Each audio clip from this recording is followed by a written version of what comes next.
The storm clouds rolled over the Wyoming sky like an angry sea, cracking thunder across the lonely cattle ranch of 73-year-old Samuel Holt, a man known around town as the Silent Rancher. Years of grief had carved deep valleys into his face, and tonight, as rain slapped against the barn roof, he walked toward his porch only to freeze, because there, sitting drenched and shivering, was a young woman he had seen only once before.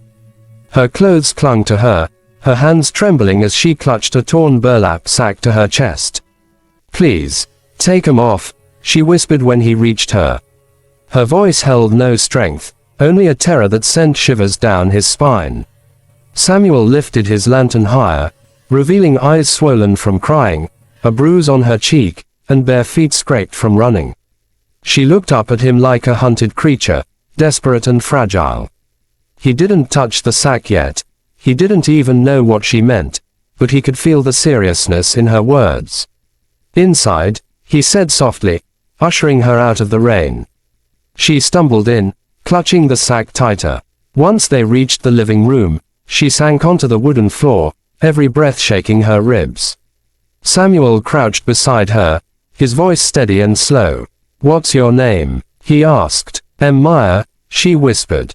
"And, please, sir, take 'em off. I can't anymore." She pushed the sack toward him with trembling hands. Something inside moved. Samuel's heart jumped. "What's in here?" he asked, but Meyer only covered her face and sobbed. With a deep breath, Samuel untied the rope around the sack. When he opened it, he froze. Inside were two infants. Twins, a boy and a girl, no more than 6 months old. Their cheeks were red from crying, their tiny hands clutching at the rough fabric. For a moment, Samuel couldn't breathe.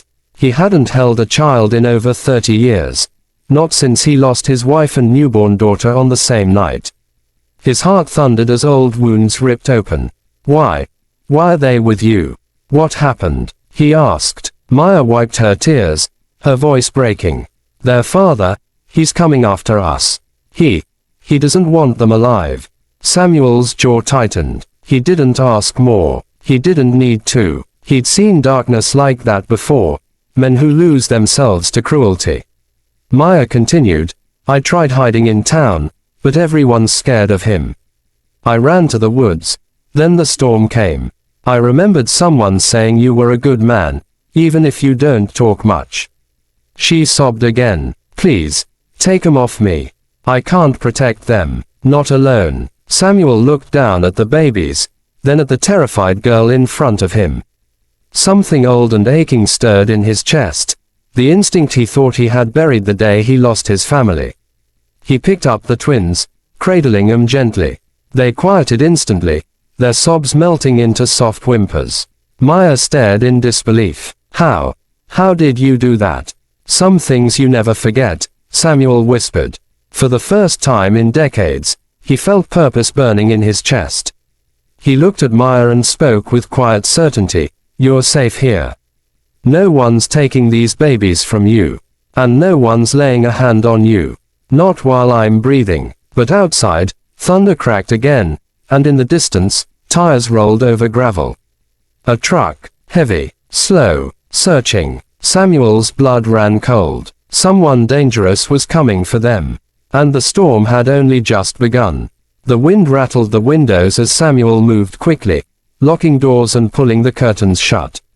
Meyer clung to his arm, shaking uncontrollably, her eyes darting toward the sound of the truck outside. The twins whimpered softly in his arms, sensing the fear in the room. "Down to the cellar," Samuel whispered, guiding her toward the hidden door beneath the kitchen floor. "Stay quiet. Keep them close." Meyer nodded, tears streaming down her bruised face, whispering a trembling thank you as she descended the steps. Samuel slid the wooden trapdoor shut and covered it with a rug, then grabbed the old Winchester rifle he hadn't touched in years, not since he gave up hunting after losing his family. But tonight was different. Tonight, he wasn't hunting, he was protecting. Footsteps crunched on the gravel outside. Slow, heavy, confident. A fist pounded on the door. "Old man," a voice shouted. "I know she came this way. Open up." Samuel steadied his breath and cracked the door open just enough to meet the eyes of a massive, wild-faced man with rage boiling beneath his skin.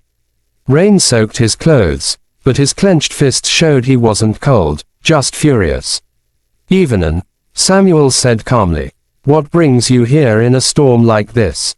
"Don't play dumb," the man growled. "My woman and my brats ran this way. The neighbors saw her head toward your land." Samuel didn't flinch. "I haven't seen anyone." The man's eyes narrowed. "Move aside. I'm checking myself." Samuel blocked the doorway, his boots planted firmly. "Ain't nobody coming in." Silence. Heavy. Deadly. Lightning flashed, illuminating the man's twisted expression. "You don't understand," the stranger snarled. "Those babies aren't supposed to exist. They ain't mine. She betrayed me." His voice sharpened into a chilling whisper. "So'll bury them myself." Samuel's grip tightened on the rifle. His voice dropped to a dangerous calm. "You need to leave." The man lunged, shoving the door wide, only to find Samuel faster than expected. The old rancher slammed the rifle butt into the intruder's jaw, sending him stumbling back into the mud. "Next time, it won't be the butt of the gun," Samuel warned, leveling the barrel. The man staggered to his feet, fury twisting his features. "You're a dead man," he spat before rushing back to his truck. But he didn't leave. Not far. Not enough. His headlights shut off. His engine silenced. He was waiting in the dark. Watching. Samuel locked the door again, breathing heavily. But when he lifted the cellar door, he found Maya huddled with the babies, trembling, waiting for his voice. "Is he gone?" she whispered. "For now," Samuel said. "But he'll be back." Maya hugged the babies tight, sobbing silently. "I'm so sorry," she whispered. "I shouldn't have brought this danger to your home." Samuel shook his head and sat beside her. "Listen to me," he said softly. "Pain has taken everything from me once. I let it. I refused to fight. But tonight I remembered something." Maya looked up, eyes wet, vulnerable. "What?" "That family is worth fighting for, even if it ain't your own by blood." She broke down, crying into his shirt, the twins squirming between them. And in that moment, something shifted in the rancher's heart. Not sadness, not fear, but a fierce, powerful love he thought he'd buried forever. He made a decision. Tomorrow, he would take Maya and the twins into town to the sheriff, one of the few men he still trusted. They would get protection. They would get a chance at a life. And Samuel would stand with them every step of the way. The storm outside softened, the rain slowing to a gentle whisper, as though the heavens themselves were breathing relief. Samuel looked at the babies, now asleep in Maya's lap. He touched the tiny hands and felt the warmth of hope. "You're safe here," he whispered. "All of you." Then he looked into the camera of the story, straight to the viewer. If you want to hear more stories like this, don't forget to subscribe.